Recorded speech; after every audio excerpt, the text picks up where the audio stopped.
नमस्कार भक्तों, हर हर महादेव। जय भगवान शिव। भक्तों, 2025 में लगने जा रहा, भारत की प्रयागराज में लगने जा रहा महाकुंभ। भक्तों, यह कुंभ आप अपने जीवन में सिर्फ और सिर्फ एक बार ही देख पाओगे। इसलिए भक्तों, इस कुंभ का महत्व सबसे अधिक माना जा रहा है। जो भी भक्त इस कुंभ का अगर लाभ उठाना चाहता है तो वह आज की वीडियो देख ले, तो आप वह लाभ प्राप्त होगा जो आपने अपने जीवन में किसी भी दिन, किसी भी तारीख, किसी भी मुहूर्त पर नहीं प्राप्त हो सका। भक्तों, यह जानकारी इतनी इंपॉर्टेंट है कि अगर आप जान लोगे तो आपकी समझ में आ जाएगा। महाकुंभ के दिन अगर आपने यह काम कर लिया तो आपको लाभ ही लाभ होगा। एक तरह से अगर आपको हमने जो बता दिया, आपके पैरों तरह से जमीन खिसक जाएगी। भक्तों, अगर अपने घर बैठे ही यह काम कर लिया तो समस्त महाकुंभ का लाभ आपके घर बैठे ही प्राप्त हो जाएगा। साथ में भक्तों, हम आपको यह भी बताएंगे कि महाकुंभ की शुरुआत कैसे हुई और महाकुंभ की कुछ ऐसी अनसुने रहस्य जिनको आपको जानना बेहद ही खास और इंपॉर्टेंट है। माता एवं बहनों, अगर आज की वीडियो आपने देख ली तो मां की चली आपका कितना भी बड़ा दुर्भाग्य हो, वह सौभाग्य में बदल जाएगा। आपको लाभ ही लाभ होगा। भक्तों, अगर आप भगवान शिव को मानते हैं तो इस वीडियो को पूरा देख लेना। आपका जीवन ना बदल जाए तो मुझे बताना। आपको यह आश्वासन देता है कि बस आप इस वीडियो को देख लेना और जो बताया जाए बस वह कर लेना। आपको वह लाभ प्राप्त होगा जो आपने कभी सोचा भी नहीं होगा।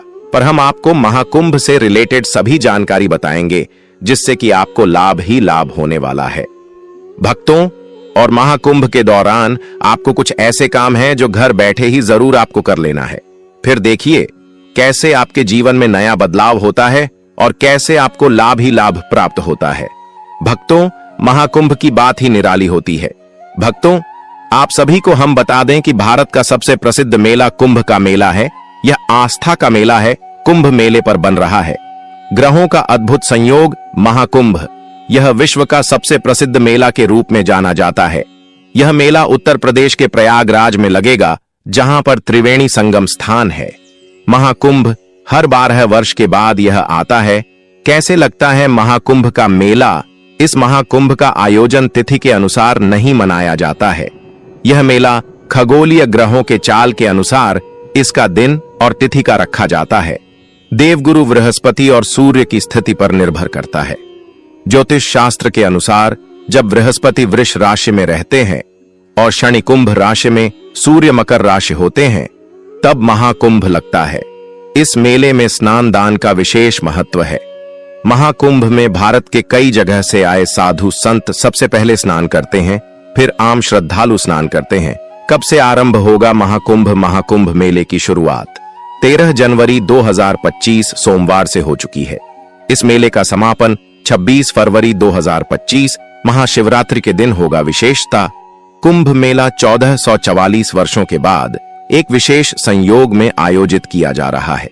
इस दिन का संबंध समुद्र मंथन से भी जोड़ा जाता है, जब देवताओं और दानवों ने अमृत के लिए संघर्ष किया था। कहा जाता है कि उस अमृत की कुछ बूंदें इस स्थान पर गिरी थीं, जिनका स्नान करने से मोक्ष की प्राप्ति होती है। महाकुंभ के दिन ग्रहों की स्थिति इस प्रकार है।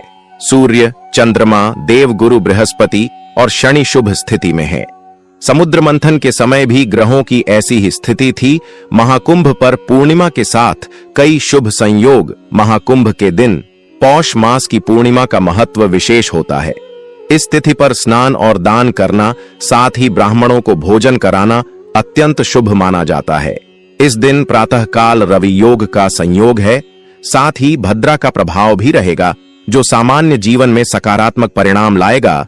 महाकुंभ के दिन से इन राशि के लोगों को खुलेगा भाग्य। ग्रहों के शुभ संयोग के कारण मेष, वृष, सिंह और मकर राशि के जातकों को लाभ प्राप्त होगा।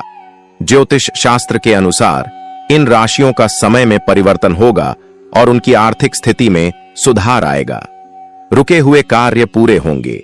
नए प्रोजेक्ट में जो बाधाएं आई थीं, वे समाप्त होंगी और आर्थिक स्थिति अनुकूल रहेगी। नौकरी में उन्नति और करियर में लाभ की संभावनाएं भी बढ़ेंगी। महाकुंभ करोड़ों श्रद्धालुओं की आस्था का प्रतीक है। महाकुंभ सिर्फ एक मेला नहीं है, बल्कि यह आस्था, परंपरा और हिंदू संस्कृति का संगम है। श्रद्धालुओं के लिए यह एक पवित्र एहसास है जिसका इंतजार सभी श्रद्धालुओं को बेसब्री से रहता है। इस साल 13 जनवरी से लगने जा रहा महाकुंभ का मेला कई मायनों में बेहद खास होने वाला है। इस बार 144 साल बाद पूर्ण महाकुंभ लग रहा है। सरल शब्दों में समझें तो 12 साल लगातार 12 वर्षों के तक लगने के बाद पूर्ण महाकुंभ लगता है, जो 144 साल बाद आता है। महाकुंभ का आयोजन इस बार प्रयागराज में हो रहा है। इस बार महाकुंभ में क्या कुछ खास होने वाला है, इसके बारे में तो आप सभी जानते ही होंगे, लेकिन क्या आप जानते हैं महाकुंभ का इतिहास वर्षों पुराना है। महाकुंभ से जुड़े कई ऐसे रहस्य हमारे ग्रंथों में छिपे हुए हैं जिन्हें उजागर करना जरूरी है। तो आइए जानते हैं महाकुंभ से जुड़े कुछ रहस्य।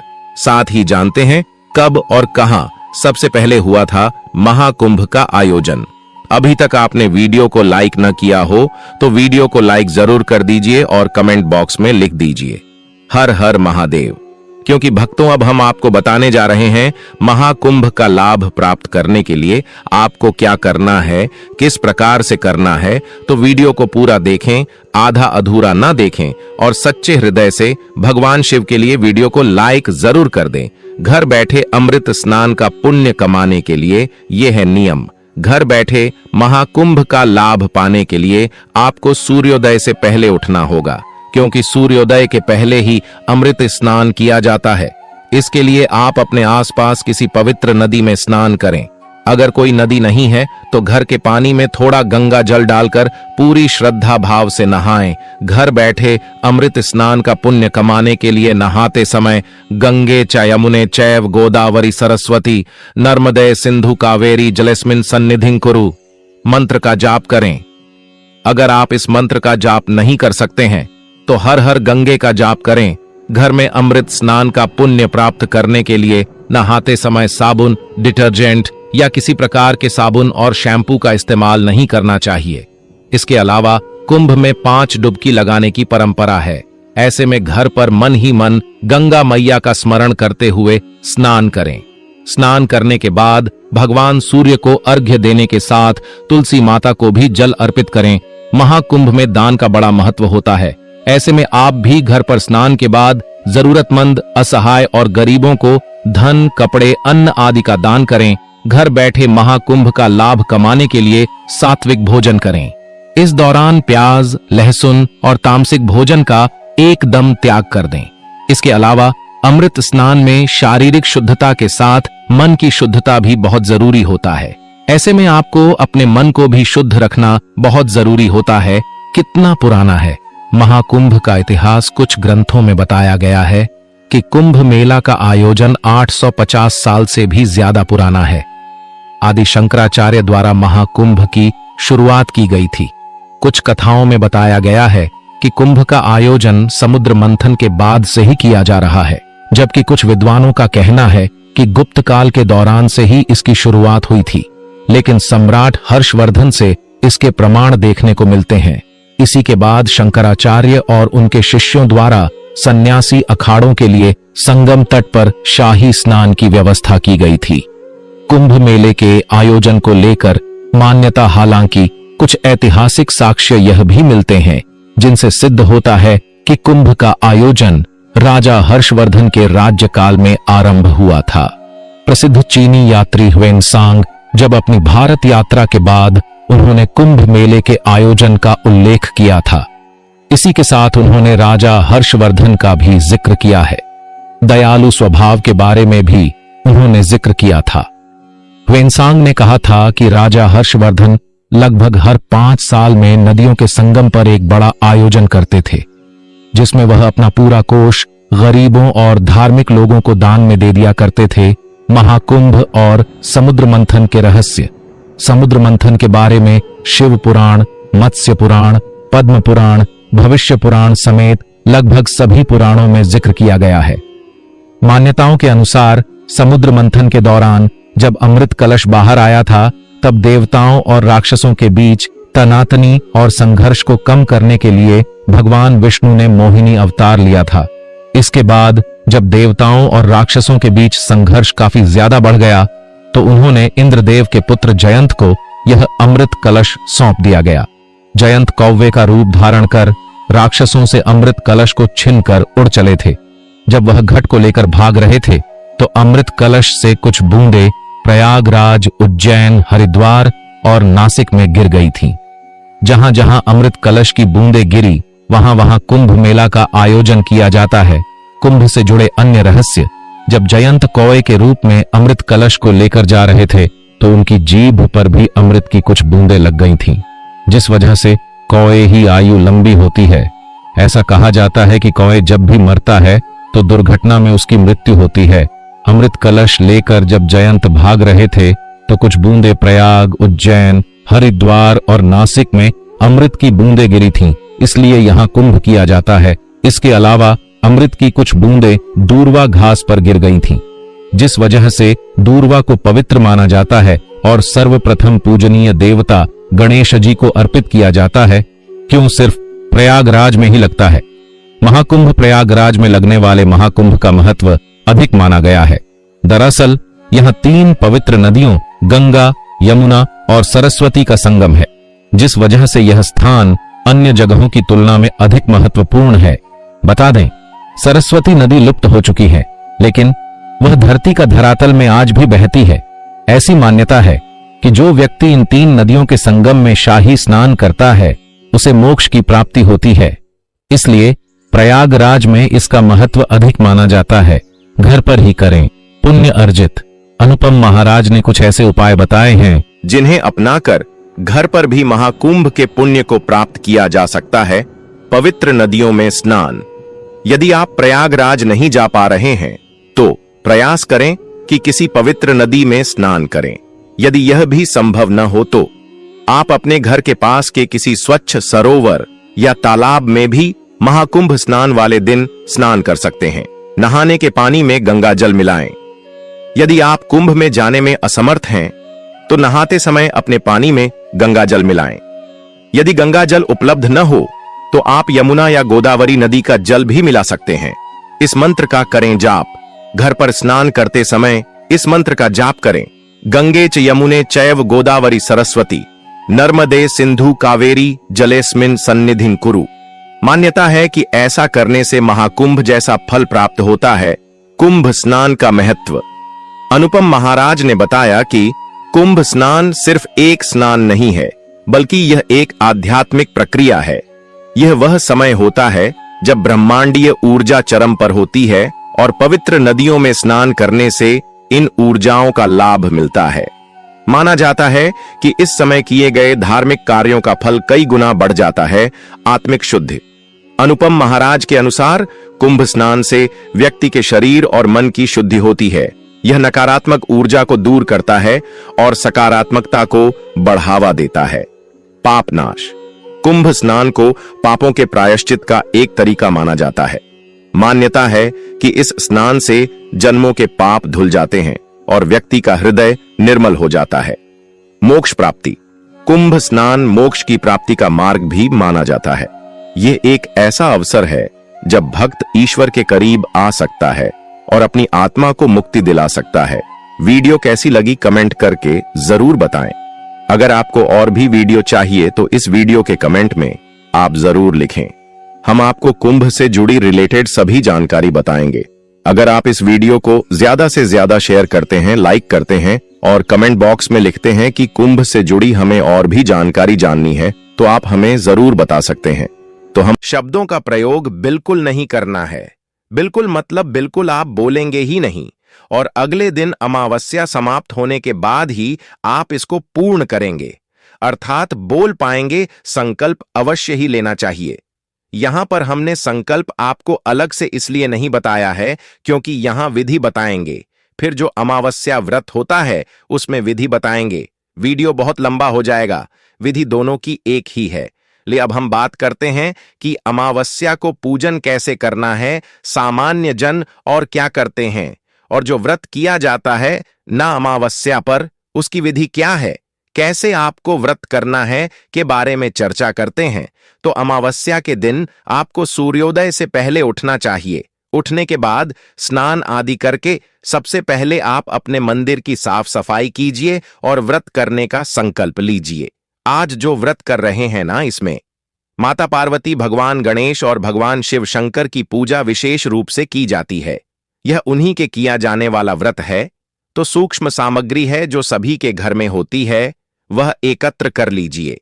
एक तस्वीर आपके पास भगवान शंकर, माता पार्वती, गणेश जी की होगी या केवल शंकर भगवान की हो तो भी कोई बात नहीं। बात तस्वीर या प्रतिमा लीजिएगा, साथ में एक लोटे में जल लीजिएगा, उसमें थोड़ा गंगा जल मिल लीजिएगा, थोड़ी सी होली, थोड़ी सी मौली कुली फूल आपके पास हो तो उत्तम है। फूल माला लीजिएगा, एक धूप लगेगा और साथ में घी का दिया आप गोल बाटी वाला बनाकर उसको रख लीजिएगा। आरती करने के लिए आप कपूर की बाती के साथ कपूर का एक दिया रख।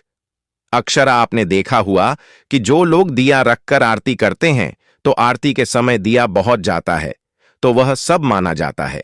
इसलिए आप कपूर का उपयोग करें ताकि किसी प्रकार की गलती हमारे द्वारा ना हो। नावेद के रूप में अर्पित करने के लिए या तो फल रखिएगा या कोई मिठाई आपके पास घर में हो तो बाहर रख लीजिएगा। कुछ ना हो तो मिश्री भी आप निवेद के रूप में पूजा में अर्पित कर सकते हैं। मुझे आरंभ करने से पहले बताना चाहेंगे कि अमावस्या पर मांगी अमावस्या पर गंगा स्नान का बड़ा फल है। जी, आपको इस दिन गंगा स्नान अवश्य करना चाहिए। यदि गंगा जी में ना जा पाए तो सुबह जब आप स्नान कर रहे हैं न, स्नान से पहले आपके नहाने की जो बाल्टी में पानी है उसमें गंगा जल मिला लीजिए। पहले उसमें गंगा जल डालिए कि विधि है। गंगा जल मिलने की एक विधि है।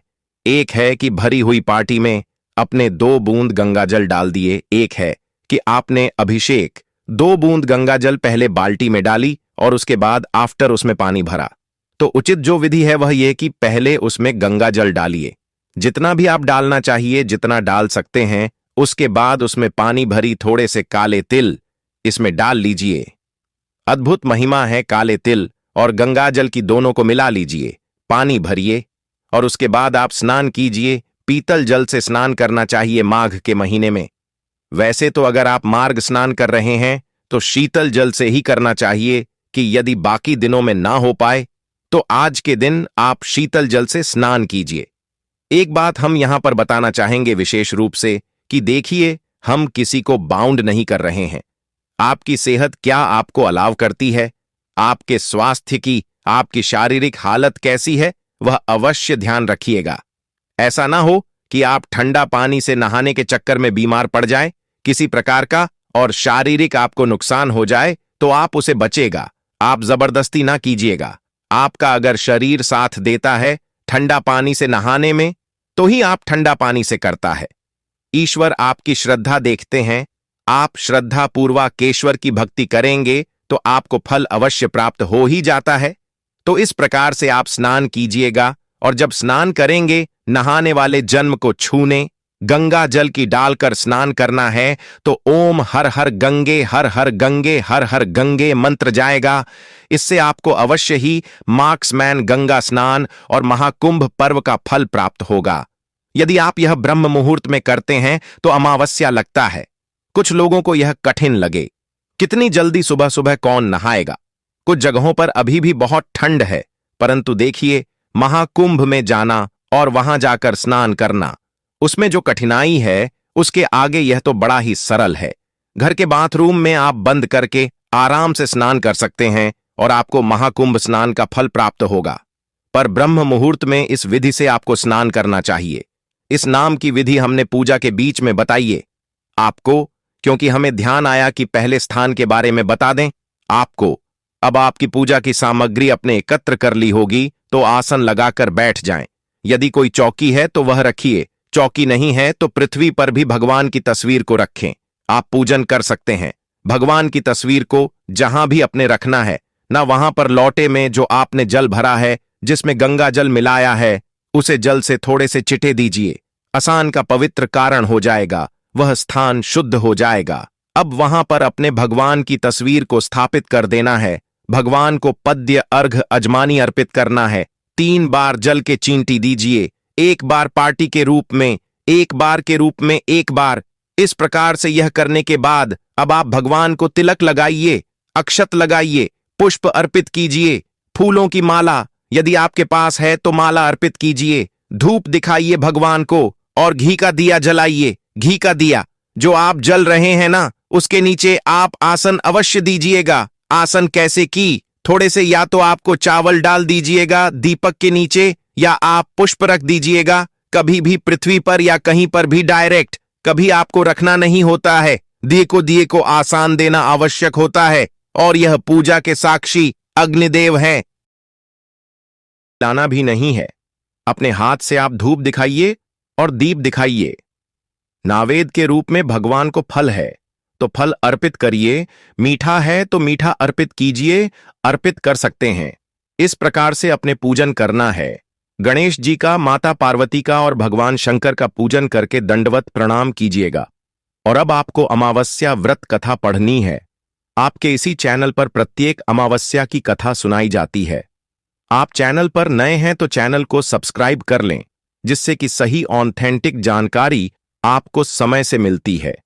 क्योंकि यह एक धार्मिक अनुष्ठान पर आधारित चैनल है, जिसमें जो जानकारी हम देते हैं ना, वह ज्योतिष शास्त्र और पंचांग पर आधारित होती है, जो कि 100% सत्य होती है। कहीं से कॉपी पेस्ट करके हम कुछ नहीं बताते हैं। जो बताते हैं वह शास्त्र अनुसार बताते हैं। सही जानकारी आपको मिलती रहेगी। इसके लिए आप चैनल को सब्सक्राइब कर लीजिए। कथा अवश्य सुनिएगा। कथा सुनने के बाद आप आरती करेंगे। आरती करके भगवान को भोग लगाएंगे। भगवान को भोग लगाकर आप पुष्पांजलि अर्पित करेंगे। होती है और क्यों करनी होती है?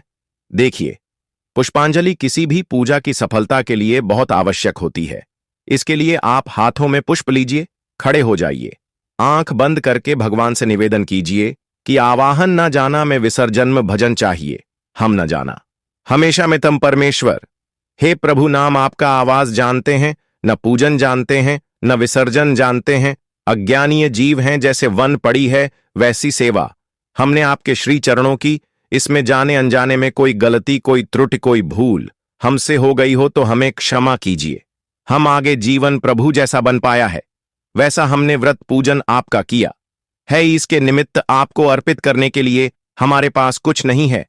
तन मन धन सब कुछ आप ही कहें। हमारे पास क्या है? मल्टीमल का जाति। तब पत्र संयुक्त पुष्पांजलि में आदत कम ग्रह राम परमेश्वर प्रभु। यह पत्र पुष्प की भेंट है, इसे स्वीकार कीजिए और दया का आशीर्वाद प्रदान कीजिए। इस प्रकार वह पुष्प भगवान के चरणों में अर्पित कर दीजिए। अब हम आपको बताते हैं कि संकल्प आपने कैसे करना है। तर्पण की विधि क्या रहेगी, तर्पण क्यों आवश्यक है, कब करना चाहिए, और अमावस्या के दिन वह कौन से कार्य हैं जो आपको नहीं करने चाहिए। यदि आप करते हैं तो आप घोर पाप के भाग होते हैं। तो संकल्प करने के लिए पूजा से पहले स्नान करने के बाद जब आप बैठेंगे पूजा के लिए तो सबसे पहले व्रत का संकल्प करेंगे। यदि आप मौन व्रत कर रहे हैं तो उसका संकल्प करेंगे, और यदि भगवान माता पार्वती और शंकर जी की पूजा करते हुए व्रत कर रहे हैं, लक्ष्मी व्रत कर रहे हैं, तो उसका संकल्प करेंगे। अपने सीधे हाथ में जल लीजिए। 1 रुपये का सिक्का दक्षिण के रूप में काम से कम रखी और 3 बार बोलियां श्री विष्णु ओम। श्री विष्णु अपना नाम, अपना गोत्र जी, माता पार्वती और शंकर जी की पूजा करते हुए व्रत कर रहे हैं, लक्ष्मी व्रत कर रहे हैं, तो उसका संकल्प करेंगे। अपने सीधे हाथ में जल लीजिए। 1 रुपये का सिक्का दक्षिण के रूप में काम से कम रखिए और 3 बार बोलियां श्री विष्णु ओम। श्री विष्णु अपना नाम, अपना गोत्र, राजस्थान पर बैठकर आप संकल्प कर रहे हैं। वहां का मकान नंबर, क्षेत्र का नाम, शहर का नाम, मैग्मा से अमावस्या एवं पुण्यतिथियों, लक्ष्मी व्रत पूजन संकल्पम संकरी से या मौन व्रत संकल्पम संकरी से। श्री विष्णु शरण शरण, और वह संकल्प भगवान के चरणों में अर्पित कर दीजिए। प्रकार आपको संकल्प अवश्य करना चाहिए। बिना अपना पाए तो आप साधारण विधि में संकल्प कर सकते हैं। हाथ जोड़ के हाथ में पुष्प और जल लीजिए। हाथ जोड़कर भगवान से निवेदन कीजिए कि ही प्रभु, आज के दिन हम माता लक्ष्मी के निर्माता अमावस्या व्रत कर रहे हैं या मौनी अमावस्या के दिन हम मौन व्रत कर रहे हैं, हम इसको सफलतापूर्वक कर पाए, इतनी हमें शक्ति दीजिए और हमारे जो एमयू की इच्छा है इसको पूरा कीजिए। शंकर भगवान के चरणों में अर्पित कर दीजिए। एकदम सामान्य भाषा में हो गया, बोलचाल की भाषा में संकल्प हो गया। वह शादी है जो अपने आप को पहले बताइए। शास्त्रों के अनुसार संकल्प वैसे ही किया जाना चाहिए, संकल्प अपने आवश्यक करना है। अब बात आती है कि वह कौन से कार्य हैं जो